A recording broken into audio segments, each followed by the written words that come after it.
Všade počúvame, že si máme chrániť mentálne zdravie, avšak už málo kto vám povie, že ako to presne urobiť.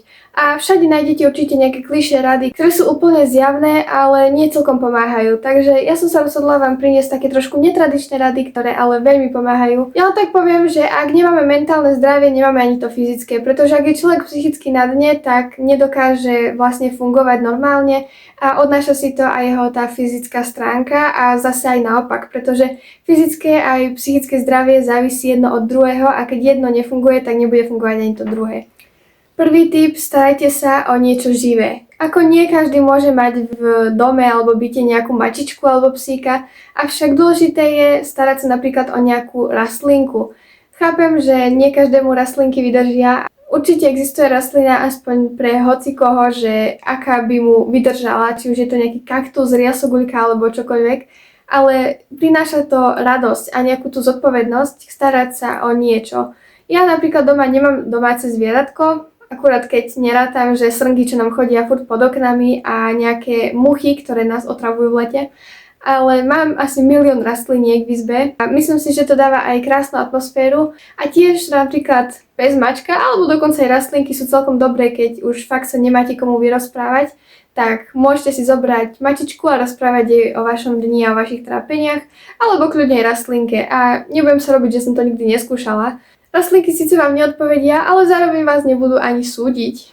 2. Vďačnosť. Ja si napríklad vediem denník vďačnosti a urobila som si ho úplne sama, dá sa to kľudne aj kúpiť, ale ja si to prispôsobujem sama ako chcem, mám iba bežný zošit, kde si plánujem dni, píšem si tam, čo budem jesť, čo treba urobiť, ale zároveň si tam robím aj taký sumár dňa, kde si dám nejaké highlighty, potom nejaké chyby, faily, ktoré sa mi celkom nepodarili a ako ich zlepšiť a takisto si ohodnotím spokojnosť so sebou a ohodnotím si, ako sa mi ten deň páčil. Tiež potom zistím, že ten deň nebol až taký hrozný, ako som si myslela, keď si vymenujem tie krásne veci, ktoré sa ten deň stali, za ktoré som vďačná a je to krásne si to potom aj čítať a zistiť, že vlastne ten život nie je až taký zlý, ako sme si možno mysleli.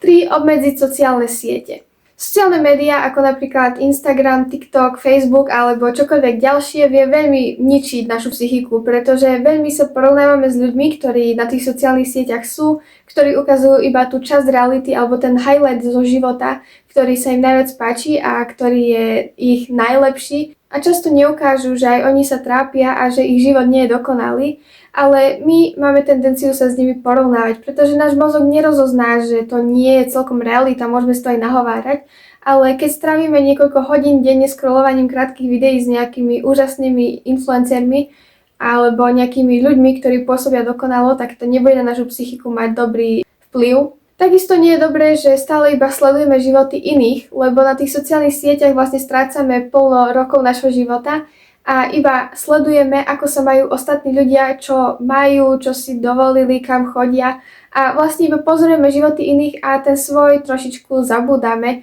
a potom sa cítime ako nejaké trosky, lebo nič sme nedokázali oproti tým ľuďom a cítime sa, že sme vlastne na nič a takto to byť práve že nemá. Väčšinou sa práve že cítime dosť nepríjemne a sklesnuto, keď ten Instagram vypneme, tie reelska a vlastne nevieme, čo teraz, ako máme robiť, že zrazu je všetko také pošedivelé a nie je to príjemné.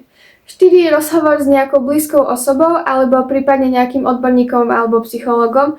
Ako toto je extrémne dôležité pre psychohygienu, pretože ak budeme vo sebe stále iba dusiť naše nejaké starosti, tak nedopadne to dobre. Časom budeme iba sklesnutejší a nebude to vplývať dobre na naše mentálne zdravie. Nie každý má samozrejme v živote nejakú super blízku osobu, nejakého kamaráta, alebo nie každý si rozumie so svojimi rodičmi, nie každý ich má. A vzťahy sú rôzne, avšak často je práve tá dobrá možnosť, ako napríklad vyhľadať nejakého psychológa. Ja z vlastnej skúsenosti môžem povedať, že to extrémne pomáha. Človeku sa potom uľaví a vlastne získa aj taký nestranný názor, pretože aj keď napríklad dobre vychádzame s nejakou rodinou a tak nás oni poznajú v podstate celý život, ako keď sú to napríklad rodičia. A ten odborník nás vlastne viac menej nepozná a má taký nestranný názor ako na tie naše problémy a dokáže to extrémne pomôcť. Napríklad v USA som čítala, že tam majú strašne veľa tých terapeutov a tam skoro každý ako má svojho terapeuta a nikto to neodsudzuje, pretože tu, keď náhodou niekto chodí ku nejakému psychologovi, tak zrazu je za najväčšieho blázna alebo za nejakého vyšinutého oného. Pritom práve, že ľudia, ktorí chodia na terapie, tak vôbec nie sú vyšinutí, ale skôr si uznali, že sa niečo deje a chcú to nejakým spôsobom riešiť a cítiť sa lepšie a určite to netreba odsudzovať podľa mňa. 5. Denník. Pretože existujú ľudia, ktorým absolútne nevyhovuje rozhovor s nejakým človekom, či už s odborníkom, rodinou, kamarátom. Buď majú pocit, že nemajú absolútne nikoho, alebo im proste nevyhovuje sa niekomu zdôverovať a nedokážu to, čo netreba odsudzovať. Preto pre týchto ľudí je dôležité, možno z časti je potrebné písať si denník. A ja si ho napríklad píšem od 13 rokov a veľmi mi to tiež pomáha, pretože niekedy už sa cítim prehltená, je toho veľa a nemám v tej chvíli sa komu napríklad vyrozprávať, tak si vezmem ten denník, už píšem asi 5, pretože roky na tom fungujem a vypíšem si tam, čo ma trápi, pohováram prípadne nejakých ľudí a cítim sa potom o dosť lepšie. Ten denník ako je iba váš, nikto si to samozrejme nebude čítať, teda pravdepodobne. A takto sa vám uľaví, keďže tie starosti dáte na papier a ten papier to bude znášať a vy budete trošku taký prázdnejší od tých starostí a budete sa fakt cítiť lepšie. Ako tiež z vlastnej skúsenosti vravím, že to pomáha, že keď sa cítite veľmi zle, tak denník dokáže urobiť divy. 6. Neľutovať minulosť. Takisto to môže vyznieť ako klišé a ľahko sa to povie, ťažko urobí, ale nemyslím tým fakt, že nejaké extra traumy a tieto veci, ako toto ja sa do toho miešať nebudem, pretože nie som odborník zatiaľ, ale myslím napríklad rôzne trapasy, alebo niečo zlé povedali, alebo niečo sme napríklad urobili, nejakú sme chybu, a nebola taká zase, že zrujnovala všetko, ale napríklad si to stále ako pripomíname a to nie je celkom dobré.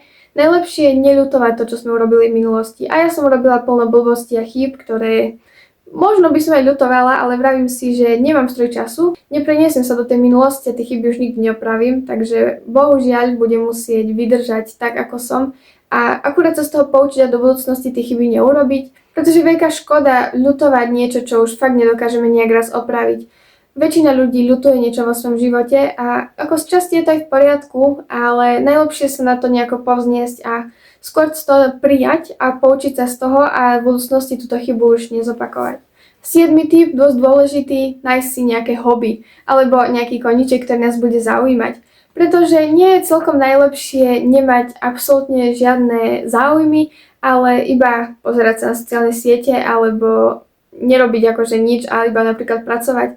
Ja si myslím, že aj človek, ktorý pracuje akože stále, že aspoň raz za čas si nájsť nejaký ten čas na niečo, alebo si napríklad z tej práce vytvoriť nejaké hobby, alebo celkovo svoje hobby robiť ako prácu, alebo aspoň robiť to, čo nás baví napríklad za prácu, keď už akože sa nedá. Samozrejme, nejdem nikoho odsudzovať a pevne rozumiem, ak niekto absolútne nemá čas, ale aspoň to nejako zahrnúť do tej práce a snažiť sa napríklad zlepšovať a byť akože taký, ako chceme. Veď pre niekoho môže byť napríklad hobby už len to, že chodí do svojej práce, ktorá ho extrémne zaujíma a už to je skvelé. Alebo môže pre niekoho hobby hrať sa s deťmi a ak má svoje deti, tak je to takisto úžasné, že s nimi nejakým spôsobom trávi čas a môže to byť aj napríklad pri nejakých kuchynských prácach, ak nie je na to čas a tráviť aj tak ten čas s deťmi. A myslím si, že je to ako krásne a aspoň trošku robiť to, čo nás baví, pretože ak budeme celý život chodiť len do nejakej roboty, ktorú neznášame, doma už nemať energiu absolútne na nič, ale pritom musieť robiť ako ďalšie veci, ktoré nás nebavia a neznášame ich, tak náš život nebude mať zmysel a absolútne nebudeme mať chuť pokračovať a bude to iba znechutenie a znechutenie každý jeden deň, že zase odznova a zase odznova. Ako stále si myslím, že aj keď je už všetko zle, tak sa dá ešte nejak zlepšiť alebo niečo zmeniť. Ale tak už je na každého voľbe, ako to urobí a myslím si, že aj keď už má človek pocit, že už je všetko stratené a že proste má svoju prácu a nechce z nej odísť, tak stále existujú aspoň nejaké spôsoby, ako si to spríjemniť alebo aspoň niečo pre to urobiť, pretože ak človek chce, tak aspoň niečo ako skúsi.